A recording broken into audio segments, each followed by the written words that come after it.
Hello, aspiring actuaries. Thank you so much for joining me on this live stream today. If you are watching this in replay, I do encourage you to go down to the pinned comment below and use the time codes to try to skip ahead and see what the different questions that I answer are. And while you're down there, do feel free to leave me any question that you want. I try to answer as many viewer questions as I can in the comments. Sometimes I do make a video all about questions that you guys leave me, like today, because today I am answering a viewer question. I got this on a video maybe 2 days ago, and this person asked me, can you study actuarial science online? To which I want to answer, you kind of have to. And not just because of the pandemic. So I think that's going to be an interesting topic to get into. But for those of you watching live, feel free to leave me all the comments you want. We'll get through as many as possible. We'll chit chat. We'll have a little actuarial live Q&A conversation. And hopefully you guys enjoy it. Thank you so much for coming. Thank you to my 9,000 subscribers for always supporting me, leaving me lovely comments. And yeah. So, studying actuarial science online. I think so there are two elements of this question. The first being, can I study actuarial science online in university?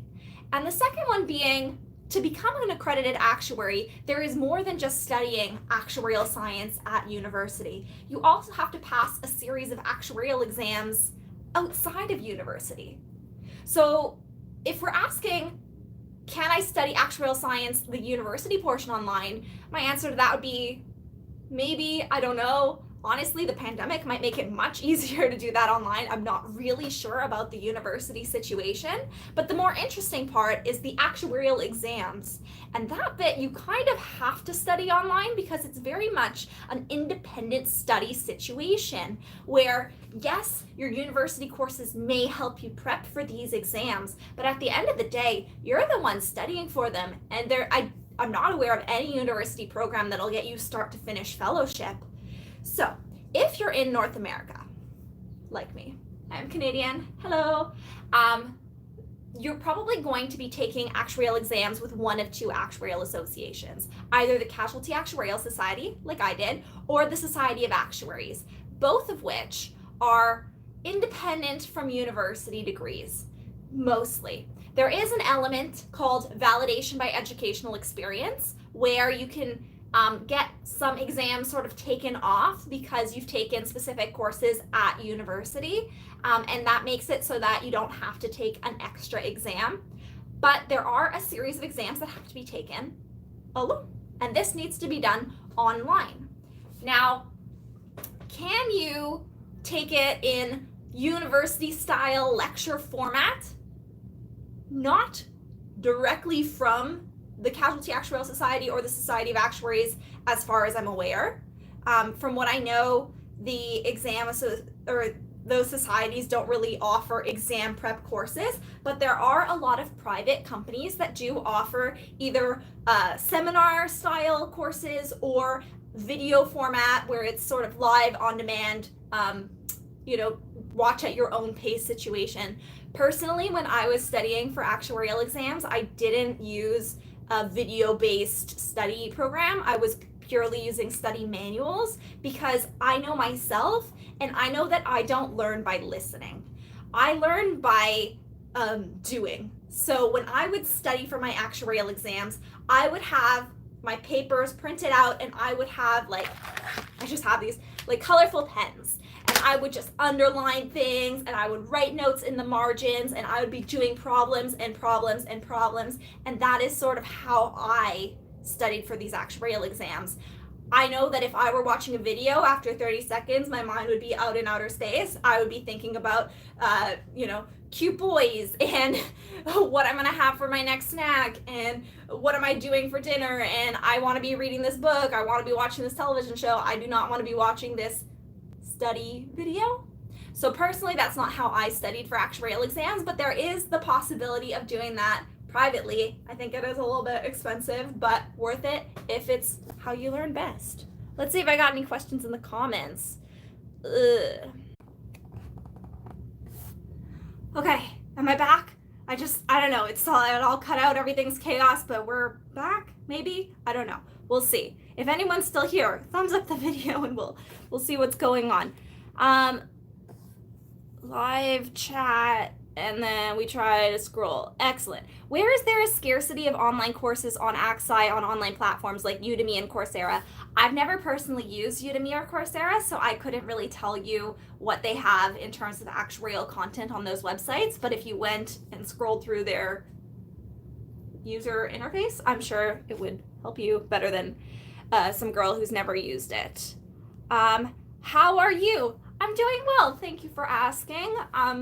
Just living life, still working from home, still living the at-home lifestyle. It gets a little bit lonely sometimes, which is why you guys being here and listening to me ramble on for a couple minutes is very appreciated, because this is my social activity for the day, because I don't have any real activities planned for today.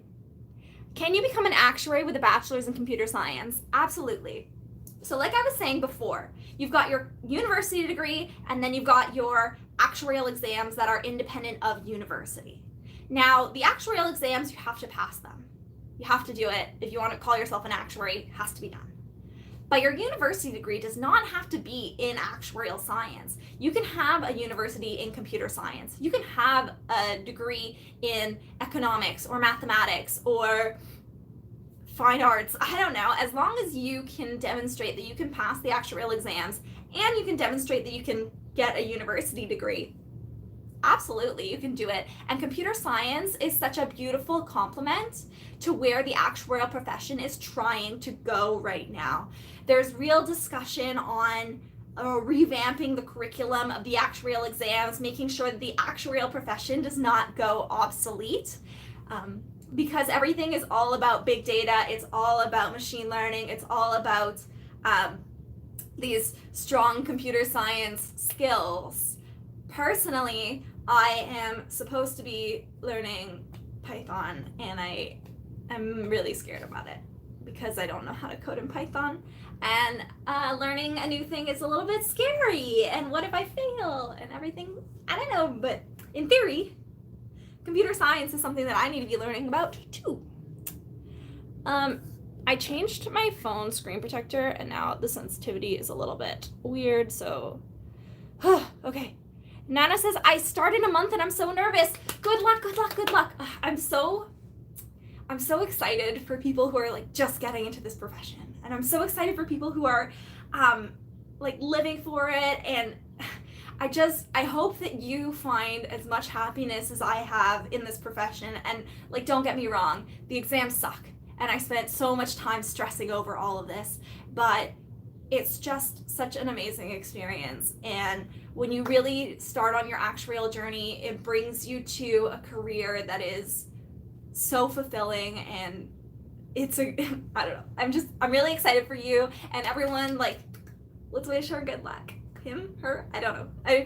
I'm trying to be very sensitive of people's pronouns, and I shouldn't be assuming what someone's pronouns are based off their first name. So let's all wish them good luck in their actuarial degree, or whatever degree you're doing, because that's exciting. Thumbs up for that. How much time do you spend in a day studying? For me, when I was studying for my actuarial exams, I didn't find it too easy to study during days that I worked. So maybe an hour or two on work days is what I would do, but on the weekends is when I'd really grind it out. So I'd wake up in the morning, and I'm a morning person. I'm a morning studier. Like, roll out of bed onto my books and start studying, try to bang out like 2-3 hours. If I was 4 months away from an exam, it'd be really hard for me to study a lot of hours. If it's the week before the exam, I'm studying. It's just about that motivation. It's really just about that kick of how much adrenaline do I have? I'm the kind of person who, I know I can't study a ton of hours consecutively in a day, so I study for more months. I'd rather study fewer hours a day for a longer period of time than try to cram everything in and just go absolutely mental, because my brain does not focus for very long at all. Am I on Instagram? I am on Instagram. You can find me at LLPic, ELLELLEPIC. It's mostly just pictures of me in my sports bra these days. I don't know. It's what I post. We can have opinions on that. How old am I? I am 28 years old. What skills should I work on to get my first internship? So I guess to get your first internship, I would say resume writing. Knowing where to apply for internships is a skill. Your interview skills is something to work on as well. But in terms of actuarial skills to have something to put on your resume, I mean, any kind of peer tutoring is really good if you have some sort of an office job. But when I was applying for my first internships, what I had was, at the time that I was applying, I had two actuarial exams, so I passed PNFM. I had been a lifeguard and a swim instructor and a camp counselor and a peer tutor. Like, that was my work experience, and I got internships off of that. So you don't need to have prior actuarial experience to be an intern as an actuary. That's the whole benefit of being an intern, is you don't really need that prior experience. You just need to show that you're really keen about the profession. Like, don't go into an interview for an actuarial internship being like, I don't really know if I want to be an actuary. We want someone who's keen. We want someone who's like, yes, absolutely, like, this is what I want to do. You might be lying, but like, show enthusiasm. My favorite interns to work with are the ones who are just so curious, and they're just asking a lot of questions. They're like just trying to absorb all the material and learn as much and grow as much as possible, because like, that fuels me. Meeting interns who are just excited to be actuaries is like exciting. I love it. So good. Do you think it's necessary to have other types of certifications other than being an FSA, FCAS to climb into management positions? At my company, no. At my company, we have a lot of people with just those fellowship designations who are in manager, VP roles. Like, they don't have masters, they don't have an MBA, they don't have anything like that. But I work in an insurance company where the actuarial profession is very known and respected, and we have a very large actuarial department, and we have a lot of internal leadership training programs that we go through. I'm going to be starting one shortly where I take a series of courses to try to develop some leadership skills. Presumably then they'll give me some like homework, and then I go back to my team and try to develop those skills in practice. So that's exciting, and I'm looking forward to that. If you are in a non-insurance, non-actuary familiar space, it might be beneficial to have something more like a master's or an MBA, just because the fellowship might not be as recognized by the people. But at the end of the day, you really need the skill set. Like, a really terrible communicator who is really horrible to work with and just rude and mean with an MBA is not going to be promoted. But someone who is like a really sharp, really good leader, knows a lot of knows their stuff, move on up. Doesn't matter. So show that you got the skills. Personally, I do not have a master's or a doctorate or an MBA or anything. I'm just a fellow. I'm two fellows. Fellow of the Casualty Actuarial Society and fellow of the Canadian Institute of Actuaries, in case you didn't know. Has everyone been teleworking? How does this weigh on internship when trying to land a job with no experience when internship is needed?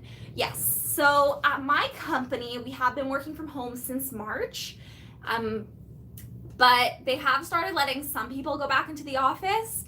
I've heard they had said no more than 30% of people would be allowed in the office, and I heard it was closer to about 5% of people that decided to go back, just because, at least for me, I can work very effectively from home. With regards to internships, on my team, we had 2 interns this summer. They're finishing this week, which makes me sad because they're nice and I like them, but I didn't actually get to meet them. this summer. It was entirely virtual. It was a very weird experience. The way that we set it up in my team is I was responsible for coaching one of the interns, and one of my colleagues was responsible for coaching one of the other interns, but I still, had interactions with him as well, him being the other intern. And it was very weird. We had to do everything online, and you want to have this nice balance of checking in and making sure they're making good progress on their work and they're not completely astray and feeling lost, but also not overwhelming them with too many are you done yet? Are you done yet? Because I don't expect an intern to work as quickly as myself. I've been working full-time for 5 years now. I can do things a lot faster than someone who's seeing it for the first time where everything is new. So I don't want to impose too much pressure on them that they should be working quickly, but at the same time, I don't want them to feel completely lost. And it's harder when you're in the row and you're all just sitting cubicle to cubicle. You can turn around and be like, hey, I need help. That's me being the intern. Or I can walk past their cubicle and go, hey, looks like you're messing up over there. Maybe we have a discussion about where you're going. And you can't really do that because I can't see their screens as they're working unless we make an intentional effort for them to share their screen with me. So we did have to have a lot of pre-scheduled meetings where they would share their screens with me. We would have discussions. I'd try to check in. It was weird, but we've kept hiring interns at my company. I imagine other companies have as well. I can't speak for everywhere, but yeah, it's been weird, but people are still getting hired. The work still needs to get done. Insurance is sort of pandemic proof. You still need insurance. Which is best book for self-learning in statistics and deep study for knowledge? I did not self-study in statistics. Is insurance better or retirement better for actuarial job? Insurance. Definitely go for insurance. Insurance. I'm having a hard time getting a first job without much work experience. I do have one exam passed and was hoping to get some experience while studying. Should I focus on passing more exams? I would probably try to pass at least 1 or 2 more exams, but keep sending out your resume. You never know when someone's gonna bite. Try to find that foot in the door. If it's not an actuarial role, any foot in the door in an insurance company looks good. Whether it's an underwriting assistant or in the claims department or whatever it is, because getting your foot in the door, getting that experience, if you show your manager in whatever department that you're doing a good job, they can reach out to someone in Actuarial and say, hey, I have this candidate, they're looking for a job. We've had this happen. I feel like earlier this year before lockdown happened, we had several job shadow situations with people from different parts of the company who wanted to become actuaries, and so they'd come by for a day and say, hey, what do you guys do? We chat with them and then potentially give them a secondment to our department, to try it out, see if they're good, and then potentially hire them later. So getting your foot in the door is something that you should do, but passing exams is also a good idea. I am new. Can you please tell me what is actuarial science in brief? It's the math behind insurance. So coming up with prices for insurance, coming up with how much money you have to set aside with insurance, how much money you have to set aside for retirement funds. It's probably the briefest I could possibly be with insurance, with actuarial science. Can you share an ideal resume that you can get that can get an internship at your company? So the last time that I updated my resume was in 2012, which means that I am not a good person to help with resume tips. I do look at some resumes. I'm not on the recruitment team. I just feel like that's not something that interests me in interviewing candidates to get hired. That's not one of my current interests. Maybe it will be in the future. But I do help filter through some resumes some of the time. So I do see some things that are kind of disqualifiers would be lots of spelling errors. Take the time. If English is not your first language, have someone review your resume. It's just that little extra to make sure that it's grammatically correct and no spelling mistakes. Other things would be if you do have something on your resume that is a little bit questionable, like maybe a failing grade, I would mention it in the cover letter possibly and say, hey, here's the situation, this is what happened, but this is why I'm a boss, this is why you should hire me. You know, like, I can't speak for everyone, but I do read the cover letter in conjunction with the resume, and I do try to tell a good story and for the person, and if this person can really sell themselves, good on them. If you got good volunteer experience, if you've made real efforts to show that you're interested, you know, someone who doesn't really seem interested in an actuarial degree, or not a degree, but in pursuing the actuarial profession would probably be lower on the list than someone who's like, yes, I want to be an actuary, this is for me. So I don't know, an excitement for the profession is something that I try to look for. I watched your videos in high school, and they've been a big help for me to decide on my career. Thanks so much. Greetings from Jamaica. Well, I'm glad I could help. Greetings from Canada. I remember seeing you at ASNA, but was too nervous to come over. You should have. So for those of you who are not in Canada, ASNA stands for the Actuarial Student National Association, which is a annual convention in Canada that happens in January usually. It's organized by actuarial students, and there's a career fair, and I went this past January, and I had so much fun. There were so many people who came by and said hi and said they watched my videos, so you should have come. There is a ASNA CIA meet and greet later this month. I don't know if you have signed up for it, if you are a Canadian student, but maybe you sign up. Meet and greet, it's fun. Well, not a meet and greet, like a mix and mingle with real actuaries virtually, because everything's virtual. Is there going to be an ASNA conference this year? If I had to guess, I'd say no. And by this year, I assume you mean January 2021. If I had to guess, I'd say no. But I'm not a student, so I'm not the one organizing, but I doubt it. How do you manage work, life, and study together? So what I did was I cut life completely out of the picture. Didn't really have so many friends. I was dating, but I dated another actuarial student, so like we were both studying for actuarial exams. That wasn't so bad. Yikes. But yeah, no, I focused mostly on my work and my studying, and I didn't socialize that much. And I did pass all of my exams on the first try, and I don't regret doing it that way, but it was a big sacrifice, and frankly, I wouldn't do it again. If you came to me today at 28-year-old Michelle and you're like, Michelle, you need to pass 5 more actuarial exams, I would tell that person to get out, because there is no way that I am studying for 5 more exams.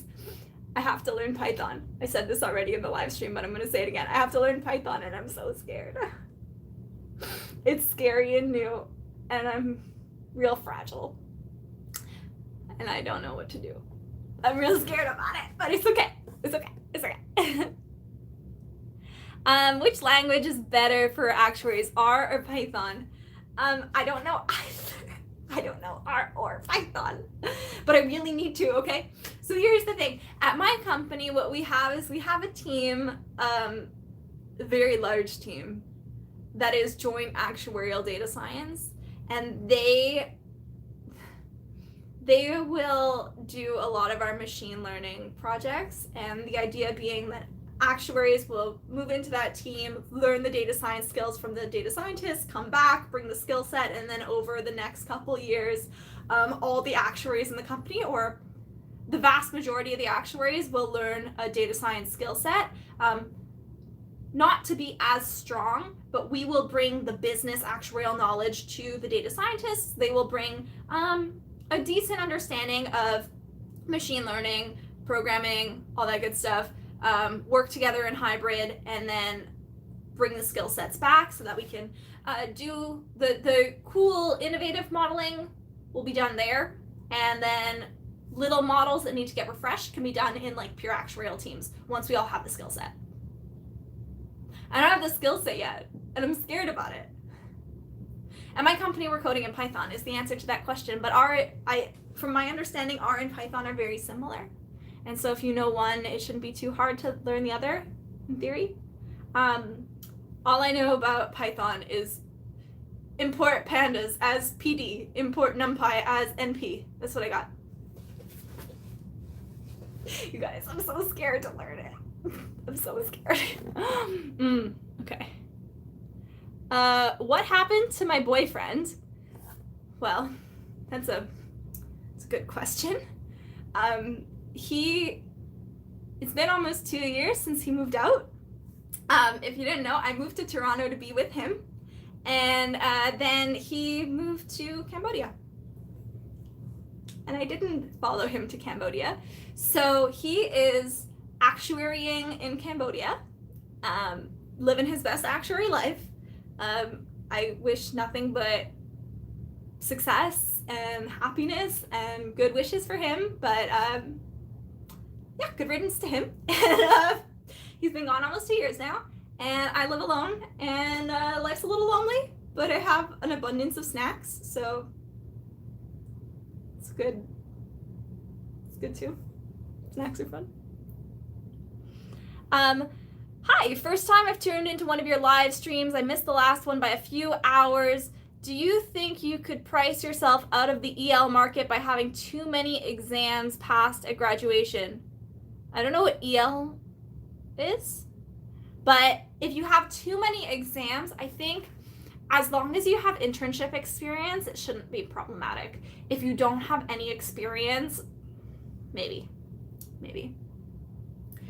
When I graduated, I had 6 actuarial exams, so I had, they've redesigned it, but all the preliminary ones, the names have changed since I took them, and then CAS exam 5 is an advanced exam that I had taken before I graduated, but because I had done 3 actuarial internships during my university degree, I was able to get a job with one of the companies. I did 2 internships with them, and then I worked with them in the Montreal office, and now I work for them in the Toronto office, and it's like a beautiful match made in heaven. And I tell them all the time that I'm never leaving because I'd have to update my resume, and that's never gonna happen because I'm just a little bit lazy.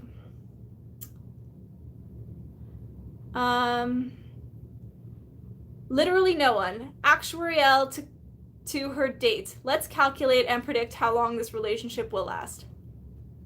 Feel a little bit attacked right now. So I'm gonna tell you, I can make a real quick prediction, real short. All of them. I mean, like, dating app guys, it's fun. We're on the apps. We do the swiping, but then the guys on there are real flaky.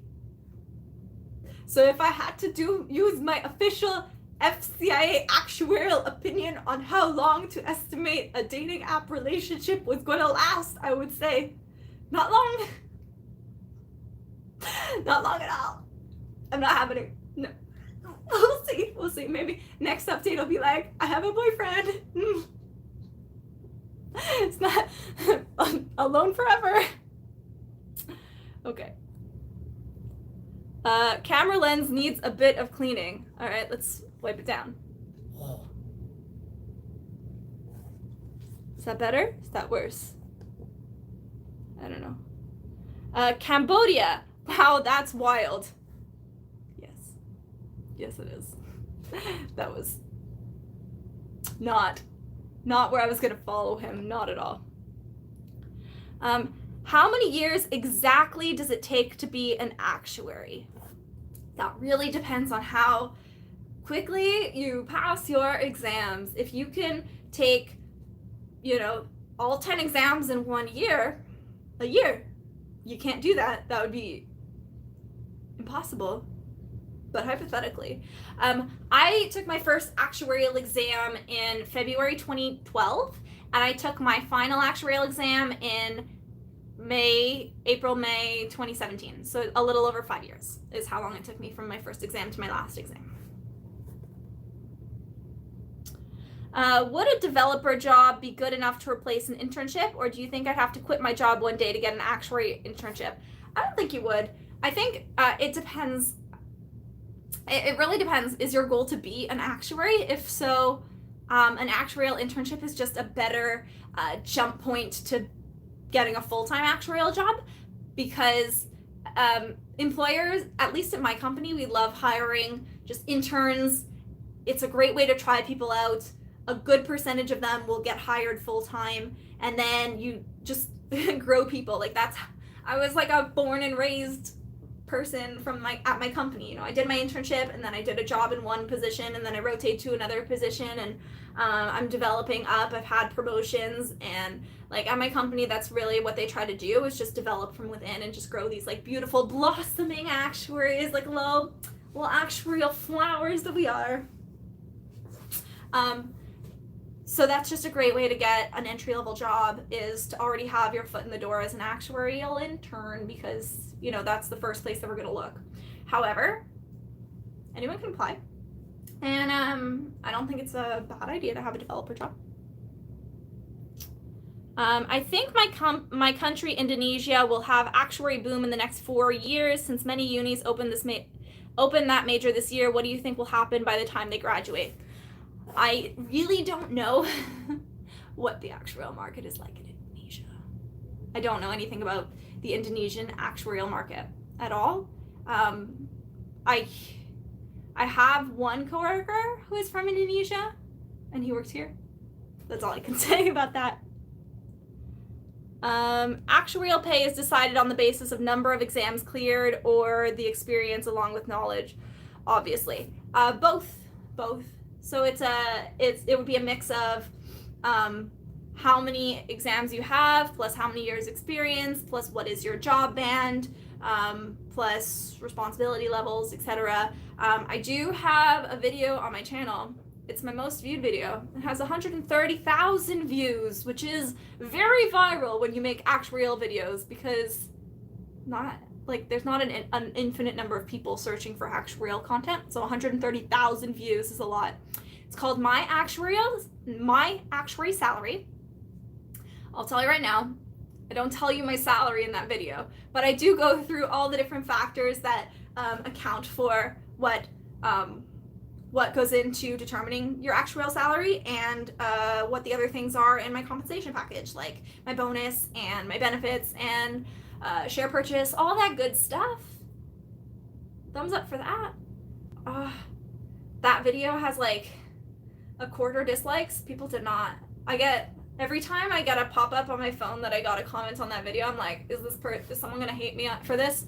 Because all the comments are, but you didn't say your salary. I'm like, I know, I made the video. I know I didn't. It's a clickbait. It's a little bit of clickbait, but I do talk about my actuarial salary. I just don't tell you that my income is, $150 million a year. It's not. Imagine. That would be lovely.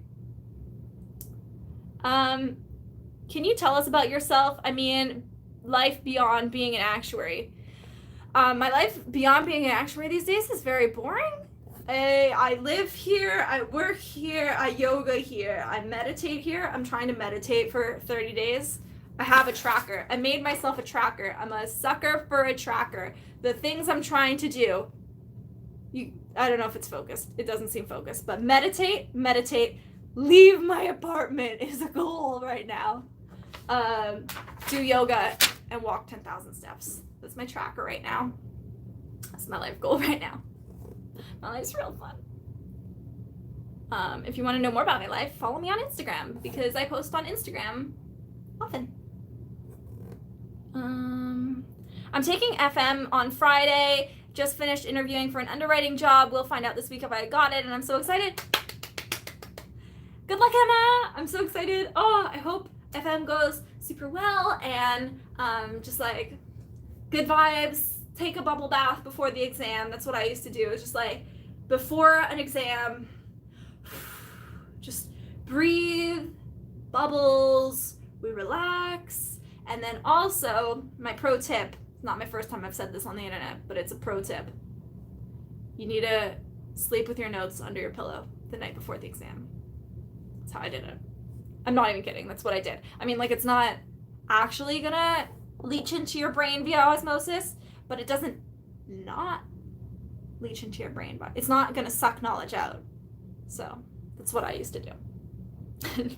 Notes under my pillow. One question. I'm a few exams away from fellowship in South Africa. From your experience, what extra skills, coding, presentation skills makes one competitive? Yeah, coding, for sure. I said it like 17 times already in this live stream. I don't know how to code in Python, and I have to learn in Python. So if you know Python, you can take my job, because I don't know Python.